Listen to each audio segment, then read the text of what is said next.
एक साइकिल के पीछे वाली सीट पर कोई एक चाय की बड़ी सी केतली बांध रहा है। उसके बगल में कुछ कुल्हड़ बांधे हुए हैं। चलें जी। औरत मुस्कुराकर अपने हाथ में पकड़ा रंग बिरंगा छाता खोलती है और दोनों के सर पर कर देती है। चलो जी। अलका अपना सिर हैरी की छाती से लगा लेती है और दोनों गाने गुनगुनाते अपने सफर पर निकल पड़ते हैं। उनकी साइकिल का सुहाना सफर थोड़ी दूर जाकर बालगढ़ की ओर निकल पड़ता है। दोनों पूरे गांव में बस चाय की गुहार लगाते और एक दूसरे के लिए मोहब्बत भरे गाने गुनगुनाते अपनी साइकिल पर टहलते जाते। गांव की कुछ औरतें जो कुएं से पानी भरने जा रही होती हैं, वो उनका बस एक दीदार करते ही हंस पड़ती हैं। तभी उनमें से एक औरत बोल पड़ी, लो भाई, आ गई राधा कृष्ण की जोड़ी साइकिल पर बैठी। ए कमला, जरा आवाज तो लगा इन कबूतरों के गुटरगू करते जोड़े को। ओ प्रेम के पंछियों। अलका उनकी तरफ देखकर शर्मा कर अपना मुंह ध्रुव के सीने से चिपका लेती है, जिसे देखकर सभी औरतें उन्हें और छेड़ने लगती हैं। अरे आप चाय भी पिलाओगे या बस अपने प्यार से हमें जलाकर वापस लौट जाओगे? ध्रुव और अलका साइकिल मोड़कर उनकी तरफ आ जाते हैं। अलका उतरकर अपनी छतरी बंद करती है और सबके लिए मिट्टी के कुल्हड़ में चाय डालने लगती है। ए अलका, आज तो बारिश भी ना पड़ रही, फिर क्यों अपने इस जाने जिगर के सर पे छतरी कर रखी है तूने? क्यों भाई? अलका एकदम से अपना मुंह ऊपर कर आसमान की ओर ताकने लगती है। ध्यान नहीं दिया, आज मौसम साफ है, नहीं तो रोज ही बारिश होती है, इसलिए ही। देख रही है कमला, अपने सजन में इतनी मगन है जोगनिया कि मौसम तक भी ध्यान न गया। सभी औरतें हंसने लगती हैं। सुरभि सबको उनके चाय का प्याला दे देती है। सभी औरतें खूब मजे से चाय की चुस्कियां लेने लगती हैं। तभी कमला भी उधर से बोल पड़ती है, भाई और कुछ हो ना हो, तुम साजन सजनी चाय एकदम दिल खुश कर देने वाली बनाते हो। ध्रुव और अलका हंसने लगते हैं। बिरजू अपने अनाथ आश्रम के बजट रिपोर्ट का लेखा जोखा कर रहा होता है।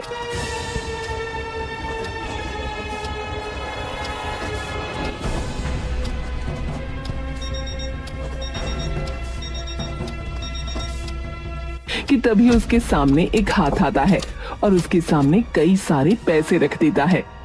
बिरजू एक गहरी सांस भरता है और फिर हर्षित की ओर देखता है। फिर से वही? और कोई चारा है? इस वक्त आपके सिद्धांत ज्यादा जरूरी हैं या बच्चों की पढ़ाई? और पढ़ाई तो छोड़ दो, यहाँ तो खाना भी पूरा नहीं पड़ रहा है। कल याद है ना, चावल खत्म होने पर आप 2 किलो चावल भी उधार पर लेकर आए थे। मास्टर जी, इस वक्त सही गलत का सवाल नहीं है, सिर्फ बच्चों की भूख का सवाल है। अरे तो किसी की मेहनत का पैसा चुरा के तो इनका पेट भर रहा है, तो उसका क्या फायदा होगा रे? उन्हें नहीं लगती होगी भूख? किसी की मेहनत का पैसा नहीं चुराया मैंने, उस लालची पुलिसिये का पैसा लिया है जो हर किसी से रिश्वत लेता फिरता है। हाँ, तो वो भी किसी और के हक का पैसा है। तुझमें और उसमें फर्क क्या रह गया फिर? फर्क करवा के मुझे पुरस्कार नहीं मिलने वाला मास्टर जी। मुझे मतलब है तो बस इन बच्चों की भूख से। इनके और मेरे माँ बाप की तरह मैं इन्हें कभी अकेला नहीं छोड़ने वाला। तो अगर उनके लिए डाका भी डालना पड़ गया ना, तो पीछे नहीं हटूंगा, बता रहा हूं। हर्षित इतना कहकर वहां से गुस्से में निकल जाता है और बिरजू उसे जाते देखता रहता है। हर्षित दुकान से अनाथ आश्रम के बच्चों के लिए कुछ सामान लेने जा रहा होता है कि उसे दुकान पर सुरभि खड़ी दिखती है। दुकान पर 3-4 लोग और खड़े होते हैं। अरे सुरभि भाभी, नमस्कार। अरे नमस्ते नमस्ते हर्षित, और बताओ कैसे हो? मैं एकदम ठीक भाभी।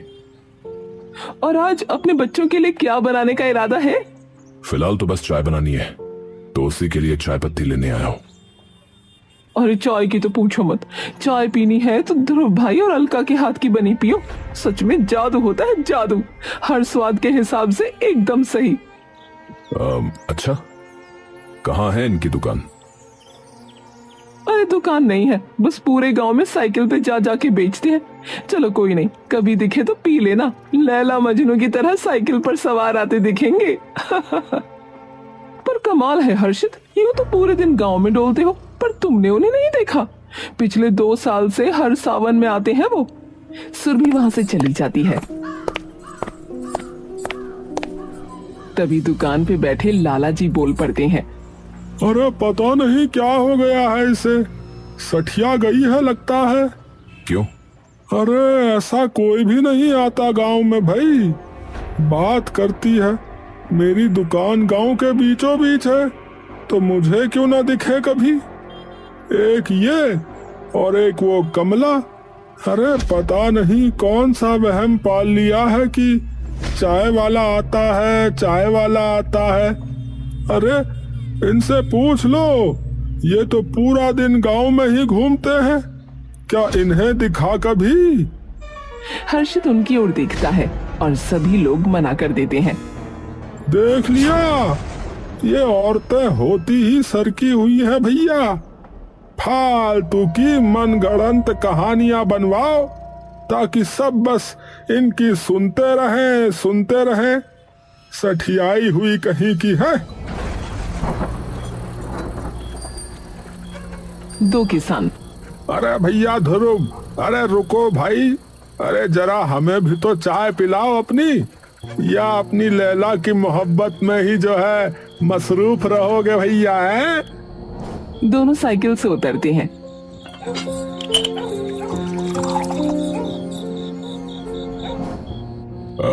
अरे भाई, इतनी स्वादिष्ट चाय कैसे बना लेते हो भाई?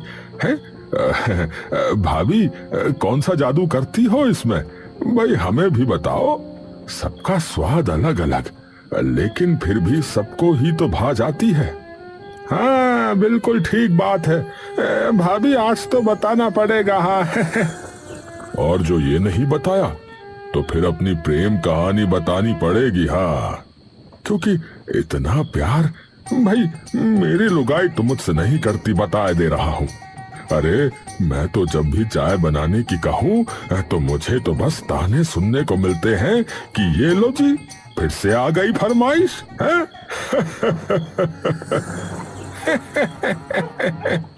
तो भैया कभी आप उन्हें चाय बना के पिला दो, तो वो भी उतना ही प्यार करने लगेंगी।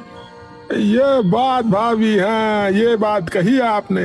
आज सुरभि बता रही थी सुरेश भाई वैसे इनके बारे में। हाँ क्या बताया भाई, हमें भी बताओ। यही कि ये दोनों प्यार के पंछी एक दूसरे में इतने मगन हो गए कि इन्होंने ध्यान भी ना दिया कि गगन आज एकदम साफ है, लेकिन फिर भी अपने सर पे छतरी रखे चाय बांट रहे थे। बताओ क्या कह रहे हो? ये लो जी। भैया अब तो मैं न मानने वाला। कल आप लोग और हम और हमारी बीवियां भी आएंगी और गांव के नीम के पेड़ के नीचे बैठ के आपकी प्रेम कहानी सुनेंगे। हाँ, क्योंकि आप लोग पिछले 2 सावन से आ रहे हो और जैसे ही सावन जाता है उसके साथ आप भी गायब हो जाते हो, तो अब की बार तो बताना ही पड़ेगा आपको।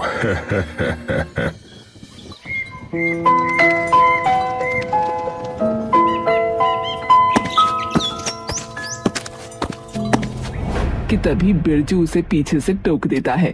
हर्षित, कुछ न कुछ हो जाएगा, तुम क्यों ऐसे पागल हुए पड़े हो? तो अकेले छोड़ दो इन्हें, बताओ, बर्बाद होने दो इनकी जिंदगी। किसी ने तो सोचा नहीं इनकी खुशी के बारे में, तो क्या मैं भी ना सोचूं? दुनिया ने तो लात मारी ही है हमें गैर समझ के, तो अब मैं भी भूल जाऊं? ये सभी बच्चे मुझे भैया बुलाते हैं, तो इनकी जिंदगी मैं बर्बाद होने देने से रहा, मेरी भले ही क्यों ना हो गई। काका एक बात बताओ, वैसे आपसे तो कई लोग मिलने आते हैं ना गांव में, प्रधान वगैरह भी, तो आपने कभी किसी के मुंह से किसी चाय वाले जोड़े का जिक्र सुना है जो साइकिल पे पूरे गांव में चाय बेचते हैं? क्या ये कौन आ गया भाई? मैंने तो किसी के मुंह से इनका कोई जिक्र नहीं सुना। पता नहीं, पिछले 2 साल से हर सावन में रोज आते हैं कह रहे हैं। पता नहीं, मैंने तो कभी कोई जिक्र नहीं सुना इनका, और ना ही मैंने कभी खुद देखा। हर्षित गांव में इधर उधर घूम रहा होता है कि तभी उसे दिखता है कि गांव के नीम के पेड़ के नीचे कुछ लोग जमा हुए हैं। हर्षित वहां जाकर देखता है तो उसे दिखता है कि अलका और ध्रुव सभी लोगों को चाय बांट रहे होते हैं। तभी मंगल की नजर हर्षित पर पड़ जाती है। अरे भाई हर्षित, आजा आजा बैठ जा। क्या कोई पंचायत वगैरह है क्या चाचा? तभी उधर से सुरभि बोल पड़ती है। पंचायत तो नहीं है, आज हमारे गांव के राधा कृष्ण अपनी प्रेम की कहानी सुनाने जा रहे हैं, तो तुम भी इनकी चाय के मजे उठाओ और सुनो आराम से इनकी कहानी। हर्षित थोड़ा सा झुककर उनकी ओर देखता है तो उसे वो दोनों दिख जाते हैं। फालतू की बात कर रहे थे सारे, ये तो खड़े हैं दोनों। भाई देखो, सबके हाथ में अब चाय है, हल्की हल्की बूंदों का चेहरे पे स्पर्श भी है, मिट्टी की भीनी भीनी सुगंध भी है। तो और मत तरसाओ, देखो अब तो तुम दोनों हंस हंसनी मंच पे चढ़ जाओ जल्दी से। ध्रुव और अलका शर्माते इठलाते सबके बीच में आ खड़े होते हैं। आप बताएंगी? आप ही बता दीजिए। कोई नहीं। अरे कोई भी बता दो, तुम में से लैला मजनू। ध्रुव थोड़ी देर शर्माकर नीचे देखता रहता है। तभी अलका बोल पड़ती है। उस दिन भी बारिश हो रही थी। अलका शर्माकर मुस्कुराने लगती है। किस दिन बारिश हो रही थी? अरे बताओ ना। अलका और ध्रुव एक दूसरे की ओर शर्माकर देखते हैं। जिस दिन हम मिले। मैं तो मस्त मगन जा रहा था अपनी साइकिल पे। हल्की हल्की बूंदें बार बार आती और मेरी पलकों पे छलकती, मेरी बाजुओं पे जा गिरती। खरीफ की फसलों पे जब कुछ बूंदें गिरी तो उनकी सुगंध ने मेरे मन में न जाने कौन सी चाय की तलब जगा दी, और मैंने मोड़ दी अपनी साइकिल गांव की चाय की टपरी की ओर। मैं टपरी पे पहुंचा और सामने ये खड़ी दिखी। पलकों पे मानो कोई बूंद गुलाब की पंखुड़ी सी आ गिरी हो। पहली बार में उस बूंद ने सब धुंधला कर दिया, पर मेरी नजर इनसे हटी ही नहीं। मैंने अपनी बाजू से चेहरे पे बिखरी बूंदों को जब हटाया तो लगा सच में मेघ मल्हार बज पड़ा हो। उस टपरी पे कुछ लोग थे, चाय की खुशबू थी, चारों ओर बरसती कोमल बूंदें थी, पर इन्हें देखते ही अचानक सारी महक ढल गई। आसपास की सारी दुनिया पिघल गई। न जाने कब मैंने साइकिल का पैडल चलाना ही बंद कर दिया, और न जाने कब मैं औंधे मुंह सड़क के किनारे जा गिरा।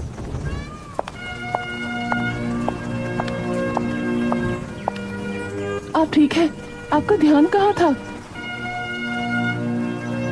मैं इनसे पूछती रही कि कहीं लगी तो नहीं, लेकिन ये चुपचाप बस मेरी ओर देखकर मुस्कुराते रहे।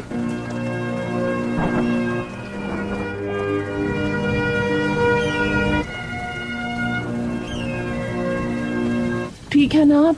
कुछ तो बोलिए। हे भगवान, कहीं इन्हें चोट ना लग गई हो। ध्रुव एकटक सिर्फ अलका की ओर देखता रहता है। क्या?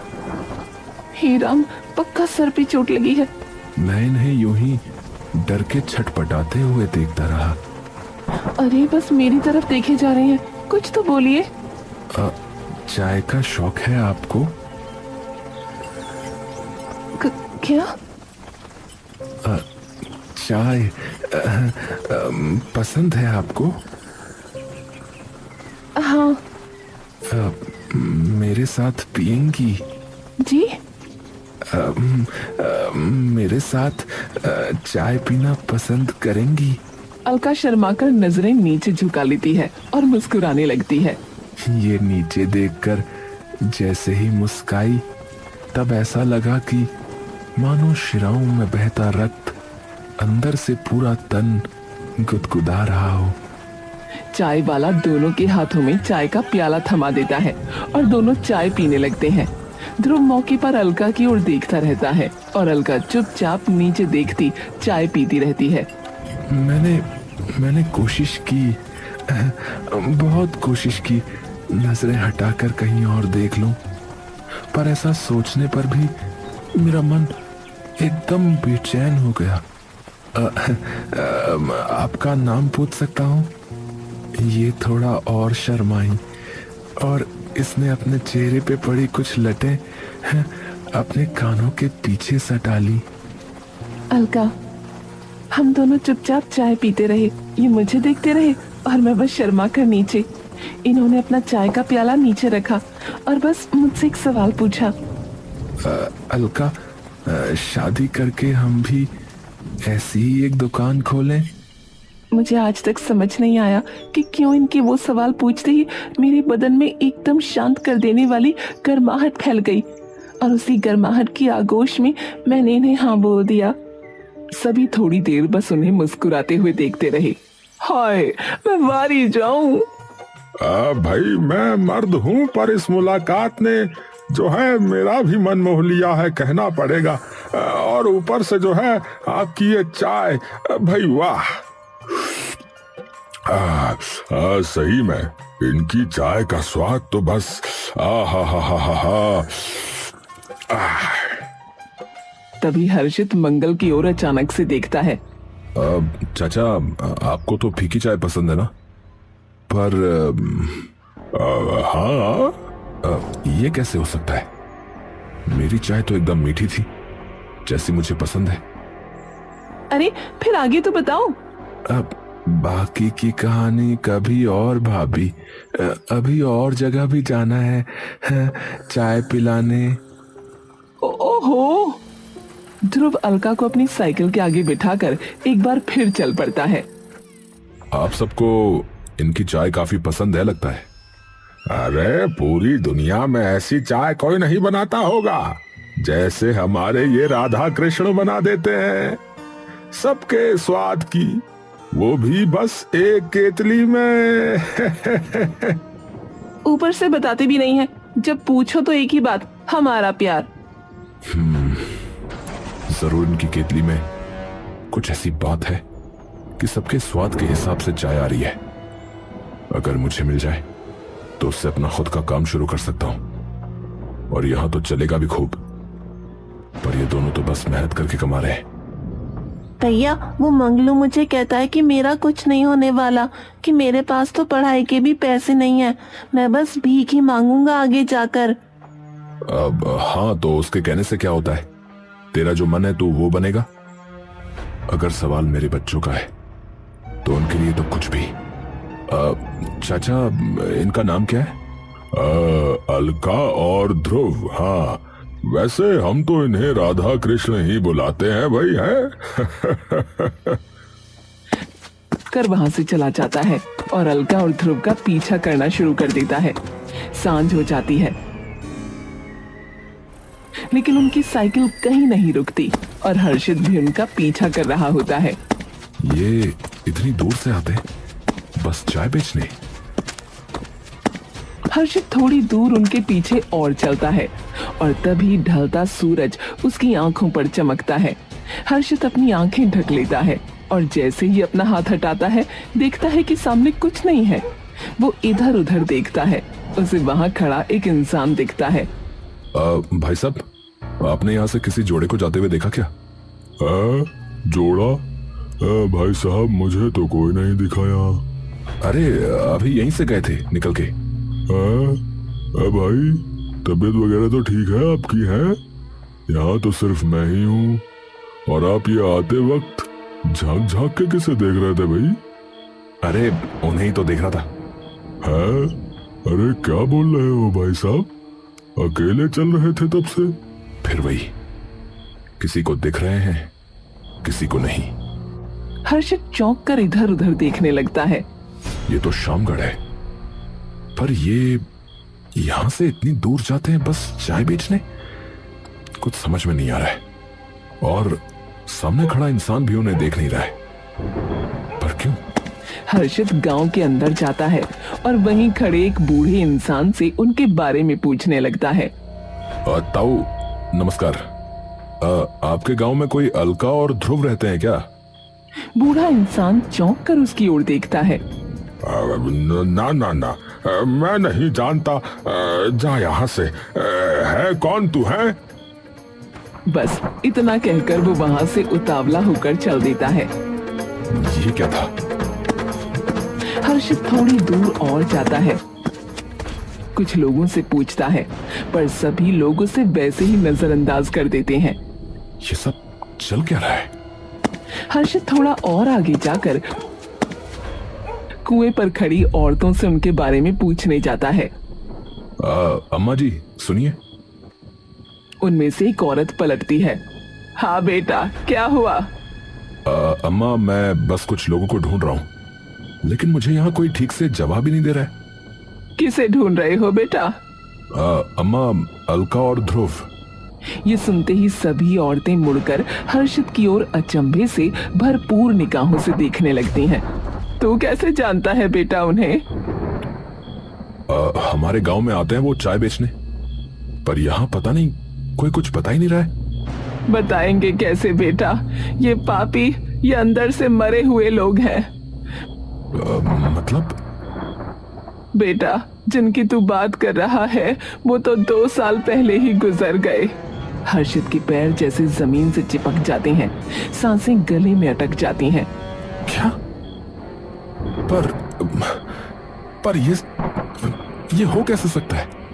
मैंने तो उन्हें सुबह ही देखा, सबको चाय पिला रहे थे, मुझे भी पिलाई, बल्कि अपनी मुलाकात की कहानी भी बताई उन्होंने। क्या? पर ये कैसे हो सकता है? तभी वहीं खड़ी एक और बहुत ही बूढ़ी औरत बोल पड़ती है।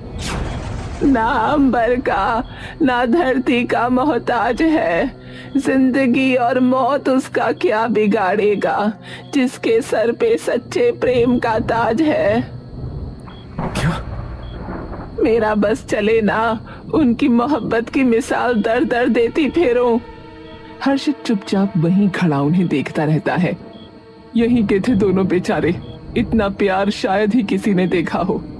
दोनों एक दूसरे के साथ हंसते खिलखिलाते रहते थे। अलका हमारी फूलों सी कोमल बच्ची, पर वो पैदा हुई ठाकुरों के कुनबे में, और ध्रुव था नीची जात का। बस हक मिल गया लोगों को उन्हें अलग करने का। मेरी पूरी इज्जत मिट्टी में रोल दी तूने। वो नीच जात का लड़का ही मिला तुझे इश्क लड़ाने को, हैं? अरे उस हरिजन के लड़के नहीं बहकाया होगा इसे। अरे एक बार अपने कुनबे की इज्जत की तो सोची होती छोरी। पापा, वो बहुत अच्छा लड़का है, बहुत ध्यान रखेगा मेरा। फिर जुबान चलाई है, फिर जुबान चलाई। पूरी जिंदगी बस गटर ही साफ करती रह जाएगी। अगर अब उससे मिलने की सोची भी ना, तो जिंदा आग लगा दूंगा दोनों को, बता रहा हूँ। मुझे मेरी इज्जत समाज में सबसे प्यारी है, समझी? पर ये पागल सजन सजनी कहाँ मानने वाले थे। इन्होंने तो सोच रखा था कि ब्याह के बाद गांव में अपनी चाय की दुकान खोलेंगे। अलका और ध्रुव की बरसाती इश्क, दोनों ने भाग के शादी कर ली थी और उनकी दुकान खुलने ही वाली थी। अलका और ध्रुव दुकान में सामान जमा रहे हैं। आज यहीं सो जाते हैं ध्रुव जी, कल सुबह जल्दी जल्दी दुकान खोल लेंगे। जैसा आप कहें मेरी जाने जहां। अलका शर्माकर ध्रुव के सीने से चिपक जाती है। ध्रुव जी, मुझे तो यकीन ही नहीं होता कि हमारा सपना सच में पूरा होने जा रहा है। तभी कांच टूटने की आवाज आती है। कहा था ना, तुझे और उस हरिजन को जिंदा जला दूंगा।